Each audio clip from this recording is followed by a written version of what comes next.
J. Roos Theory. I was just watching Rummy's Corner. Don't know if you guys ever seen that platform. Great content. I like the way he puts together his footage and his voiceovers. And he just did a special on Daniel Dubois and Anthony Joshua. And I watched the interview with Daniel Dubois the other day, and a lot of people think he's not that intelligent, and that's not what it is. It's just he's kind of childlike. He has an innocence about him, and there's absolutely nothing wrong with that. That's why you should stay out of Brazil, Daniel. Don't lose that innocence. But Daniel Dubois, it's not that he's not intelligent. You can't get that far in life without being intelligent. And you can say, well, it's his team around him, but in order, let's say you're right. Let's say it's his team doing everything for him. He had to put together his own team.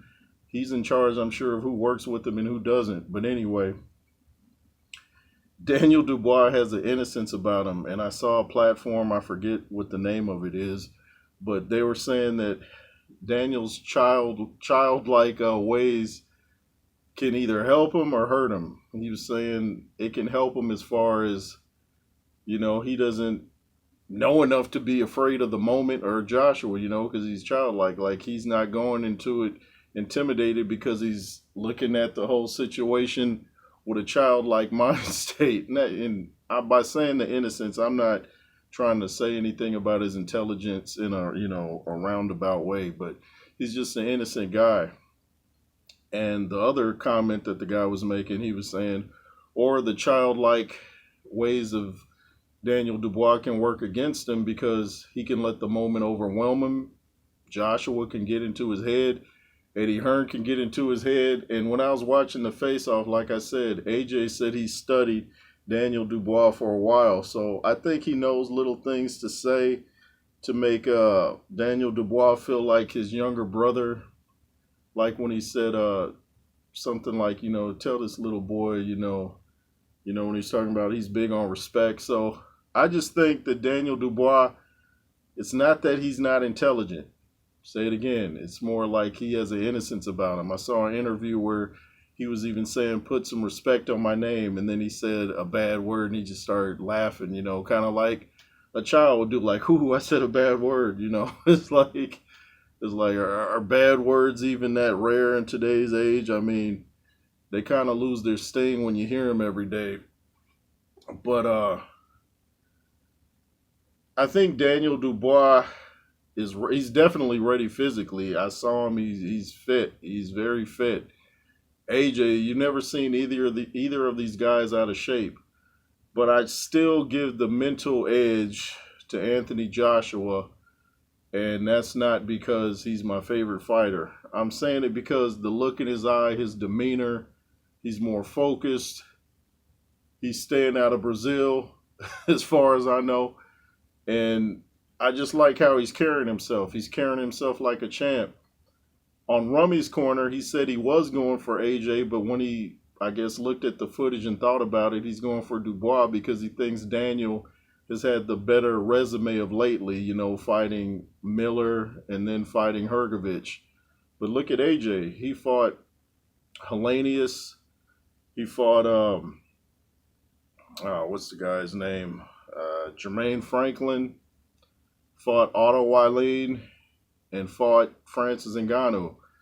As of course, like I said before on another video, people want to discount Francis Ngannou because he's an MMA guy. And granted, them dudes stand up in boxing ain't that great. But like I said on other videos, look at the hard night that Francis Ngannou gave Tyson Fury. I thought Francis Ngannou won that fight.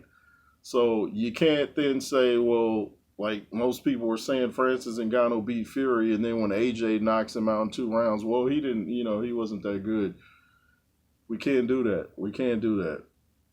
And think about it too. Francis Ngannou is used to fighting with smaller UFC gloves, and who's knocked him out or even down? AJ did it in 2 rounds with bigger gloves, more padding. So you got to take that into consideration. Daniel Dubois can punch, but I still think AJ is the harder one-punch knockout guy than Dubois. A lot of people never thought AJ was a one punch knockout guy. They would always say, you know, he has to accumulate punches. Everybody was saying Wilder was the one punch knockout guy. Now they're seeing AJ is. Daniel Dubois' mind, though, if he can go into this fight and not be intimidated like he told Joshua when he kept saying, you don't intimidate me. Who do you think you are? You can't intimidate me. So if he can go into this fight and not be intimidated by Eddie Hearn, Anthony Joshua, Ben Davison, the crowd, the lights, the moment, the music that AJ comes into, the sweet Caroline, if he can't be intimidated or refuses to be intimidated by all that stuff, then he has a good head on his shoulders for that night. And, you know, that's the most you can ask of him if his head's in it. And another thing, though, I was going back and I saw part of the Usyk fight Daniel Dubois had with, didn't I just say Usyk and Dubois? Anyway, it looked like the last punch that Usyk hit Dubois with before Dubois took a knee was a jab.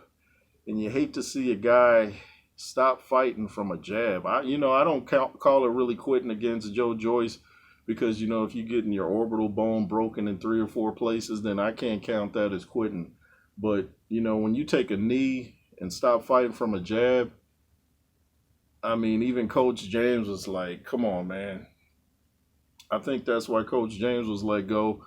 Oh, I forgot he doesn't like to be called coach. Sorry, trainer James Bashir was let go because he was honest. He thought he quit.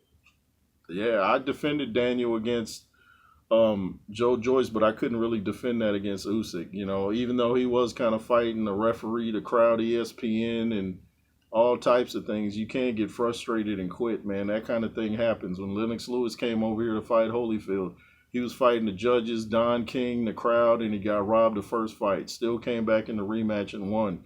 You can't that's what the training camp just doesn't build your body. It helps to build your mind. You got to be able to tough your way through that stuff. So we'll see what happens, man, with that. But, you know, Daniel Dubois quitting against Usyk in a jab wasn't a good look.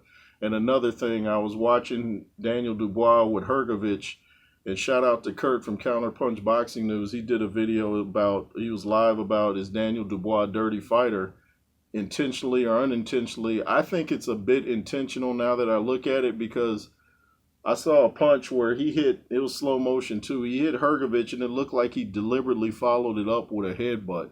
You know, it's one thing if you're just coming in on fighting on the inside and you clash heads, or you're a southpaw fighting a righty and you clash heads. But if you throw a punch and then you're coming in like that, that looks deliberate to me, and that might be why Hrgovic suffered those cuts.